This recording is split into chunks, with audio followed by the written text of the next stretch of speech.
Hey, good day, everyone. Thank you very much for attending this webinar on EPQ, the Extended Project Qualification. I'm delighted to be joined today by Jan Williams from Repton Al Barsha, who's the head of sixth form and also an EPQ Centre lead. So Jan's going to talk us through the EPQ today and how, as a school, it's eminently possible for you to be running the EPQ with your students. You're going to talk about the massive benefits of an EPQ for your students, particularly in terms of extending learning and their understanding, and also in terms of their admissions to university. So without any further ado, Jan, I'm going to turn it over to you.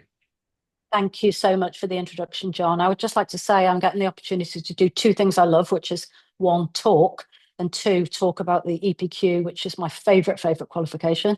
So it really is a pleasure for me to do this, not a chore at all. I don't know what you want to know. I'm going to try and cover some of the things that I needed to know. And so it doesn't matter whether you're a UGC, whether you're a head of sixth form, whether you're a head of school. Ideally, this information should be suitable for all of you. So moving on, okay. I thought we could just talk about for the really, I mean, I don't want to be teaching you, grandmothers to suck eggs, but we might start right at the basics. There'll be some of this that you need. You can cherry pick what you need and what you don't need. So it doesn't matter which exam board you go for. If we're thinking about Pearson, Edexcel, AQA, Cambridge, etc., all of the EPQs, you will either be doing a 2,000 word report or a 5,000 word report. And it's always a topic of personal interest. And the beauty of this is that I'm sure we've all come across students who can't, for example, do a particular A level or a subject because it clashes with another subject that they're doing, but they really, really want to do that subject. Examples of this are a student who's a STEM related subject and has a particular interest in English language. Or I have a student currently who is really, really interested in psychology, had to do maths, and unfortunately, maths was blocked, I think, against psychology, wanted to do maths and biology. So this really gives a student a chance to do something that they wouldn't get the chance to do as part of their A levels. However, it also gives them a chance to do something that's complementary to their A levels. And just a little note of caution there, they should not be covering any topic at all that is part of their A-level curriculum. It's fine to do an extension piece. So, for example, in biology, and I refer to that because it's my comfortable slipper, it's my subject. But in biology, it's fine to talk about the use of CRISPR technique in Rett syndrome, for example, but simply talking about genetic engineering, not good, because that would be part of their normal spec. So it is, there is a volume of writing, whether they do the shorter report or the longer report. But the real benefit to the school is the development of the key skills. Now, this is what you hear from employers all the time. They're always wanting kids who can think critically, who can manage projects, who can present confidently. Now, there is also a sort of a misconception that this is only useful if you're applying to the UK. Absolute nonsense. The benefit that you can put into, your Common App reference or to a student going to IE or Bocconi, because you can actually talk about a project that student has done and you can give evidence for their critical thinking or for the way they've managed the project or for how they confidently presented. That's the benefit from a school's perspective, is you've got real evidence for the skills that you might just generically talk about. It is a level 3 qualification. It's equivalent to an AS level, normally taken alongside A levels. There's some schools that do it in year 13. I don't think that's a great idea, but that's my own opinion. I would say more generally done in year 12. You get it out the way, it then is genuine evidence to UCAS or Common App of what a student can achieve. And it's graded in the same way as a full A2 level. It's graded A star through to E.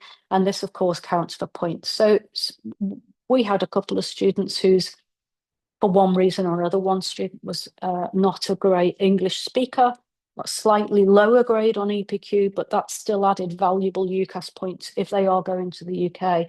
So it is an enormously valuable subject to do.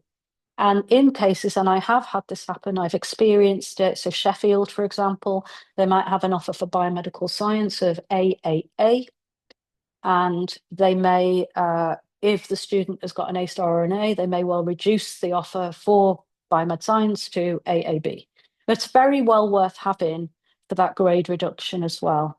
I should have said at the start, if you have any questions to ask, please pop them in the Q&A. John's going to monitor that as we're going along, and I'll try and answer them as we go along as well, because probably something I say might prompt a question. So feel free to ask any questions. I'll try and answer them. I don't know everything. My passion for the EPQ has come from the fact that I've introduced it now in 2 schools. So I feel the pain of anyone who's introducing it and is a bit lost, because that was me. Go back some years in Kazakhstan, and I literally had the steepest learning curve to climb up. I would hope that this is in some way helpful, and obviously feel free to reach out to me and I can help with that. So which boards offer it? AQA do, OCR does, Pearson EdXL, which is the one I'm currently using, and AQA, and Cambridge as well. But what can I just say about Cambridge? They have limited routes. So what I mean by that is ways in which a student can do the EPQ. So I'll talk a little bit more about that now. So the pathways do depend on the board. Pearson and EdXL have 4 distinct ways a student can do it. So a student, I'll just give you a very brief summary of that. If a student is not a good writer and their extended writing is weak, they may prefer to take one of the routes where there is less writing. OCR is flexible, but they typically focus on these 2 main routes, which is the written report, which we would call dissertation in Pearson EdXL, or the production or artifact, which we would call performance or artifact in Pearson EdXL. What I'm going to do is talk briefly about each of those and then give you some examples of projects that students have done, and we can take it from there. So the dissertation is exactly really what it says on the tin. It's the sort of project, if I was honest, I would take. You develop a research question as a student, and this has to be a research question. It can take 6 weeks to get the research question right, because it has to be a question that allows them to evaluate and analyze work. So if they are to say, how does the introduction of the new safety rules impact lap times at the Yas Marina circuit? That's not a good question, because it's just going to be a very direct answer. How does that happen? This is what happens. It increases lap times, or it decreases lap times. That's not a good evaluative question. It's a much better evaluative question if we say, given the introduction of the new safety regulations in F1, what impact has this had on no, sorry, is it more beneficial or less beneficial, i.e. looking at safety, looking at improved, less accidents, but then looking at excitement for the consumers of the sport. They've got to be able to evaluate or analyse, or they are not going to be able to score high marks in this.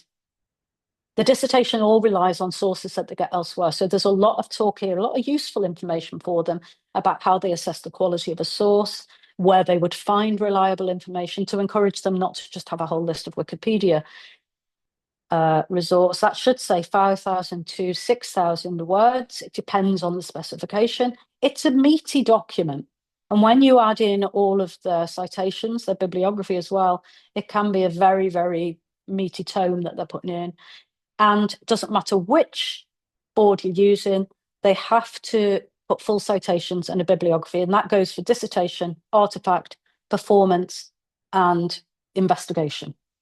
Now, this also introduces them to something that wasn't available when I did my dissertation, which is the use of citation software. So you've got your Zoteros, MyBib. I didn't have anything like that. It was all handwritten and then crossed out when you added another citation in. So it really gives them a chance to experience tools that they're going to use at undergraduate level. That's dissertation. Then we move on to the lab investigation or field study. So geographers, scientists, STEM students might want to do this. They're now going to get information based on an experiment that they want to do that has not been done before. I'd say this is a harder skill, because they find it very hard to be that creative and to come up with something that hasn't been done before. So one example was, and copper sulfate act as a coenzyme to blah, blah, blah. And it was a long time ago that I did that one, so I can't remember. But they've got to come up with something really novel that's not been done. So if they research the question and there's 50 research papers about it, it's not a good thing to do a lab investigation on. The difference is they're collecting their own primary data. So you can already see that this would be harder because they're going to have limited data, not like secondary sources where there could be thousands and thousands of sources. We could be looking at quite limited data, and then that is going to feed into the reliability of their study and the conclusions they can draw. They still, however, need to do a full analysis and evaluate the data they've got and draw a valid conclusion. So, the start of their conclusion is going to be referring back to their research question, what they think. Do they think that their hypothesis was justified or not justified? Just to go back to that, this is still a 5,000 to 6,000 word document. You would expect to see some statistical analysis in there, obviously appropriate statistical analysis. So as a school, you need to be doing in the guided learning hours sessions on what statistical tests are appropriate for which data.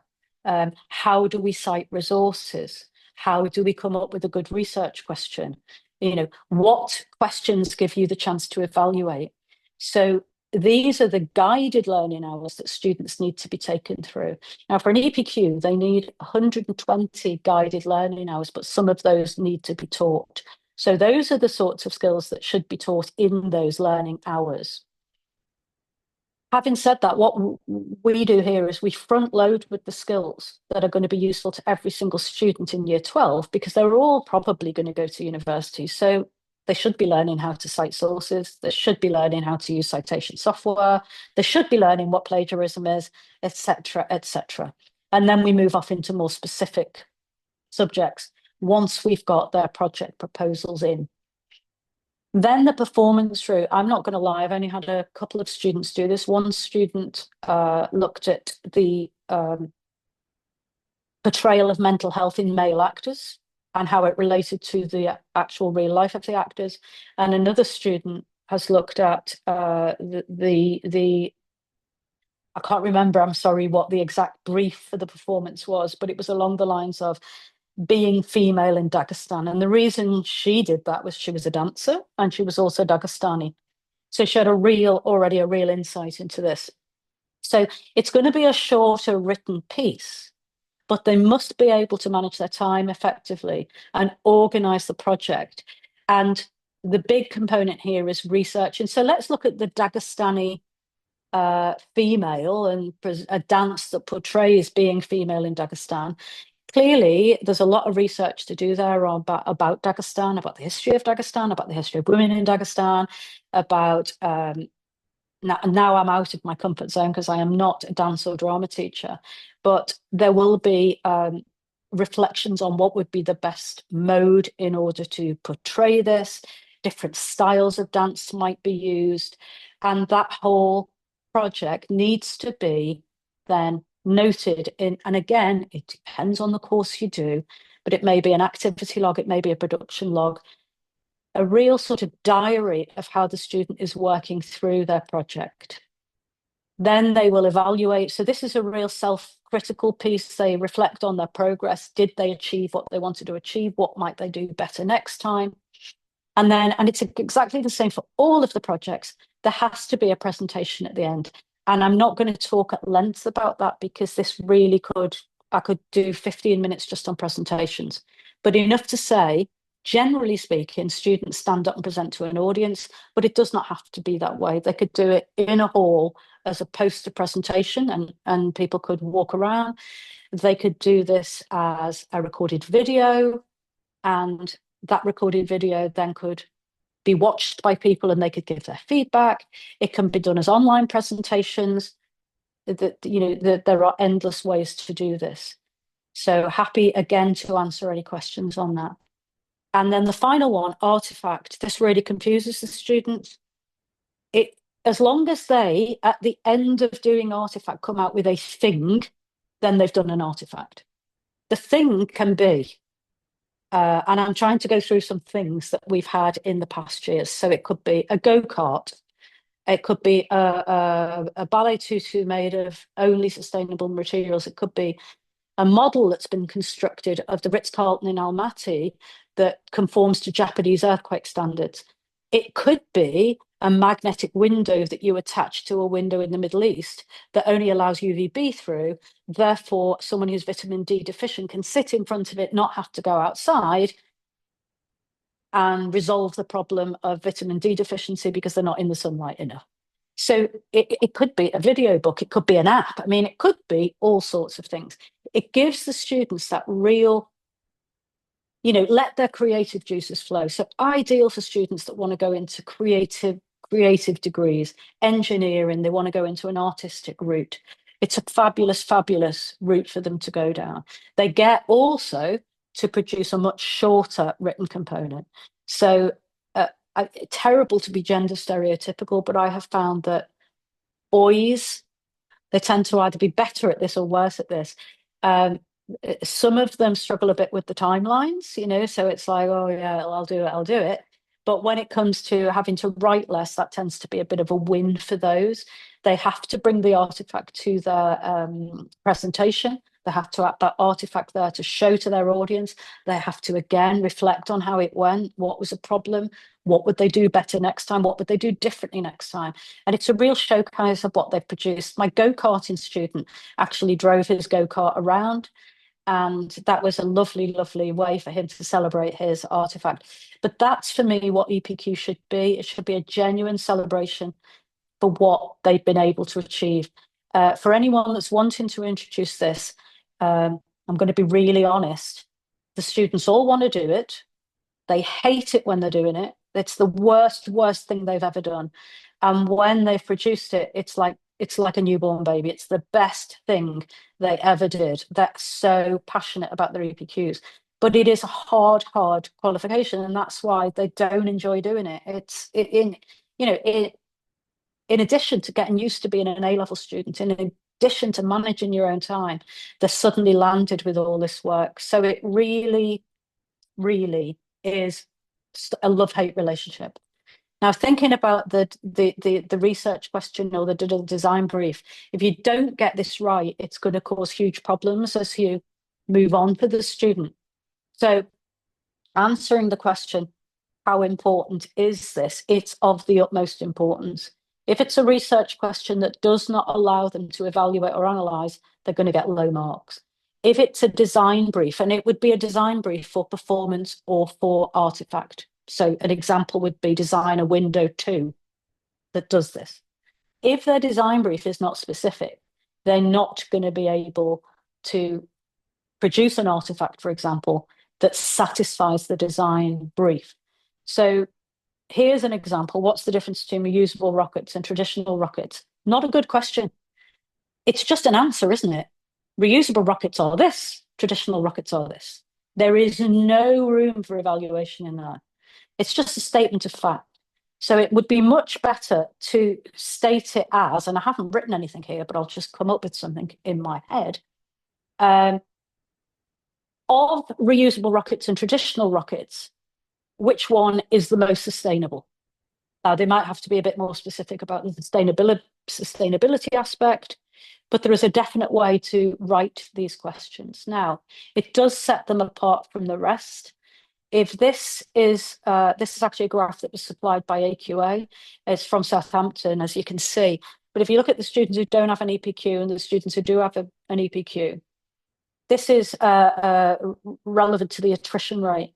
So you have a much higher attrition rate. So if you just look at 2013-14, for example, 95% of students with an EPQ carried on to second year, as opposed to about 88% without an EPQ. Now, that could be saying all sorts of things. I mean, data is data. You can do all sorts with it. But that is shown across university. Same sort of pattern. Sorry, I'm struggling a bit with moving on. Okay. Again, from University of Southampton, more likely to gain a first or a 2-1. So with an EPQ, I'm sorry, I've got my video window there over some of the information and I'm struggling a bit. So without an EPQ, much lower chance of getting a first class honours degree or a 2-1. And you can see consistently year on year a much better chance of getting that if you've done the EPQ. But again, is it just because the students that have done EPQ are the ones that are more motivated, I mean, you can do a lot with the information, but it's quite compelling, I think.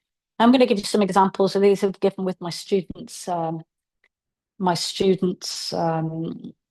permission. And I always want to draw attention to this one student and what this has given to this student. She's a student who has particularly poor English when she joined us in year 12, was actually offered a course at another school, which she took for 2 weeks, and found it really demeaning to her because this was a student was clearly very able, but had some language barriers. And she's now got 3 offers for law in the UK. And she put forward an absolutely fabulous EPQ. It was a dissertation, and it was a subject she knew a lot about, but was able to, you can see the evaluation in there. To what extent was it Stalin's skill, or was it just that his opponents were weak that caused him to be so successful? So that's just one example of EPQs that have gone through. Here's another one. This was a student that did P302, we call it in Pearson. This was a lab investigation, and she used questionnaire data. So she got her own data in. This was fraught with issues because when you're doing anything to do with humans, you need lots and lots of data, and she couldn't get lots of data, which impacted her score a little. And again, negatively affected the mental health. How do we measure that? There were some issues with this, as there often are in human studies. Performance, I've already told you about 2 that I've seen, but that really could be anything. If you've got somebody who's a comedian and they could do a stand-up skit, if you've got somebody who wants to do a monologue, a singer that demonstrates a certain issue, that would be equally as valid.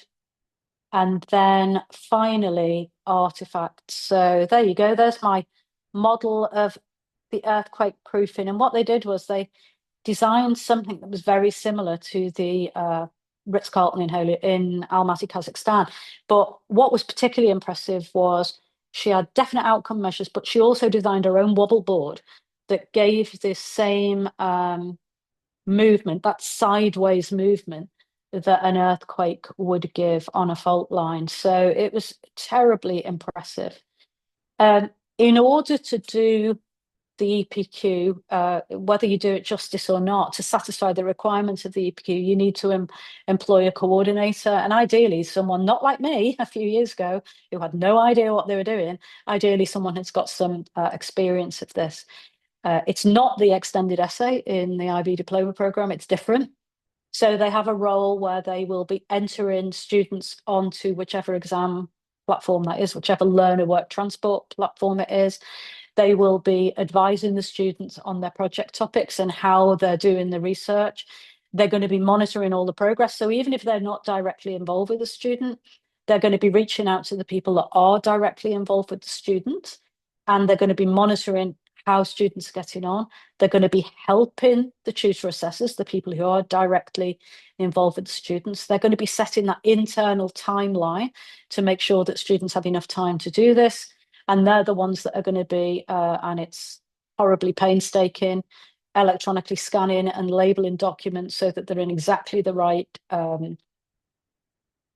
format and submitting them to the board. And then they are going to be the person also that coordinates the internal assessment, the moderation of these. Note to say that it's not uncommon for EPQs to be marked down, and that obviously has a devastating effect across the board, because if your students get marked down on your sample, that's going to affect the marks of everybody. So you want to make sure that you're getting that moderation absolutely 100% right. There's a fear of mine that they would ever be marked down, and thankfully they never have. So that's the coordinator. That's the person who's sitting above the program. But you're then going to have, and this is potentially your harder job, is you're then going to have tutor assessors, and oftentimes you're asking people who are incredibly busy and who have a million other things that they're doing, for free and for no gain. You're asking them to just do something good for the students. And unfortunately, by the time I get to my teachers, which is around this time of year, they've already signed up for so many other things. And it can be really, really difficult to get people on board. I'm really lucky that I'm persuasive, I can strong arm people, but also I work with a wonderful group of people who will do things for students. But they do, it's a big ask. They've got to guide the students. A good EPQ coordinator should be helping your tutor assessors. This week, I want you to do this with your tutee. So the role is to guide them through their project, really help them with their time management, I'd say is the most important place. Reading where they've got to so far. Have you thought about this angle? You seem to be a bit too focused on this one side, looking for any bias. When we say regular supervision meetings, that should be, I would advise, weekly. So you're asking these teachers to give up probably about an hour of their teaching week. It's a big ask. And then they're going to assess the project log or the activity log, the diary that they're keeping, to check that that's still ongoing. Have a look at their written report, see how it's going.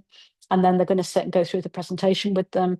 The student will present to the tutor assessor, and they're basically just the EPQ buddy for that student. And obviously they should be providing feedback, but not so much that they're helping the student, because there are key components in the marking grids that say, research question was refined independently. If you tell them what to do, that's not refining it independently. And they need to make sure that the evidence that is submitted for the student is what meets the exam board standards. So it's not an easy role, and your EPQ coordinator will really need to help them with that. And I think I'm near the end, you'll be glad to know, but marking the project, it depends which board you use, but just using Pearson at Excel, you have a mark for project management, which is how well did they manage themselves? Did they manage their time? Did they meet deadlines? Did they make decisions themselves? Did they use all of the resources they should? Did they critically evaluate sources? This is where we go back to was it a list of Wikipedia or, Google search or what have you? This is the one they get the most marks for. It's the hardest for them to do. Did they look at the timeline they'd suggested and measure themselves against that? Did they look at the quality of their research? Did they analyze the data that they had successfully? Were they able to really critically think? I've seen some fabulous examples of this. One student who John has actually met, our Australian candidate for Melbourne this year, he was able to talk to me so well about an angle he'd thought of. He did a psychology-based one. An angle he'd thought of, it had not even occurred to me, that really demonstrated critical thinking. That's fabulous, fabulous evidence that you can note down. And they also have to create the outcome, and whether that's an artifact or a dissertation. And then review, were they self-reflective? Did they do an excellent presentation? Could they answer questions when they were posed by the audience? Depends on the board, but there are a range of ways in which they are going to be assessed. So just to finish, because I've just given out a whole 30 minutes of information, if you do have any questions, and I'm afraid there's one in the chat, I think, potentially. If you have any questions, if you could ask them in the chat, and I will happily try and answer them, although I may not be able to. Thank you, Jan. Jan, just a quick question whilst we're looking through the other questions. In terms of being set up and accredited for EPQ, what does that process look like? Because I know that a lot of guidance counsellors will be worried about additional load and recommendations and forms and accreditation and all the rest of it. I mean, how simple or not is it to actually become set up? Yeah, to set it up is very easy. If you are already a Pearson or an AQA centre, there you go. That's easy. You are accredited to run the course. The actual setup of it is not so easy. It's time consuming. There's a lot of legwork in the setup. But what I would say is you really need to get it right before you begin. You need to have all your timelines and everything set up before you begin, because I'm not going to lie, on the first year I did this on the hoof. It was very, very difficult. So it's very easy to be an accredited EPQ centre. If you're already with that exam board, you can do their EPQ. It's just not so easy setting it up. And that's why I would recommend you have somebody who is already experienced, if you can get that. And if not, someone who's very, very enthusiastic about the qualification. So, Jan, in terms of the actual outcomes for EPQs, you showed us some charts and you rightfully Mm. said that it could be interpreted as a reflection of the kinds of people that are taking EPQs. But just thinking of some of those candidates that have really gone through a learning process as a result of EPQs, particularly boys, but not limited to Mm. boys. What are some of the skills that you would say they've really developed as part of undertaking an EPQ that they didn't have Okay. before? Absolutely, the biggest one every time is meeting deadlines. So students that have not been good at that sort of skill, they really, really build their ability to do that. So that being able to project forward, think of a timeline, sort of mental Gantt chart, if you like. Those are the skills that we are really, really honing. But then every single student that does it, doesn't matter who they are, they're coming in from GCSE or Key Stage 4, NYP, whatever that might be, that I can almost guarantee you their knowledge of how to research is very poor. So everyone across the board, they're developing those skills of researching. What am I doing with the research when I've got it? So already our students have now got folders. They're using something called Zotero, where they can drag all of their citations in. How do we read it? How do we evaluate it? They're all learning those skills, but particularly the boys are not restricted only to the boys. It's definitely the time management that is the big, massive improvement for them. That's great. Thanks, Jan. And, I talk to a lot of academics in universities, particularly in the UK, and they definitely mm, enjoy the EPQ and see the value of it. You see quite a number of them. Are there particular topics or areas that you think in the next couple of years would be more relevant to EPQ than some of the continuous themes that you see? I'm thinking more around sustainability, global awareness, geopolitics. Are there things that you think actually, rather than things for the usual topics that students could be perhaps looking more at because it's more attractive to universities from your experience? I'm going to say no, because the main benefits of EPQ are the skills that they gain, and they'll gain that whatever they do. However, there tend to be more trendy topics, if you like. So, for example, we had a glut of AI proposals came in, the effect of AI on. And then when we actually teased out from the students this year how much they knew about generative AI, large language models, what their outcome measures would be, they've kind of fallen by the wayside. So there are trendy subjects. But my students amaze me every year, and I can honestly say I've not got bored of the topics they've put forward, and they are never the same. Never the same.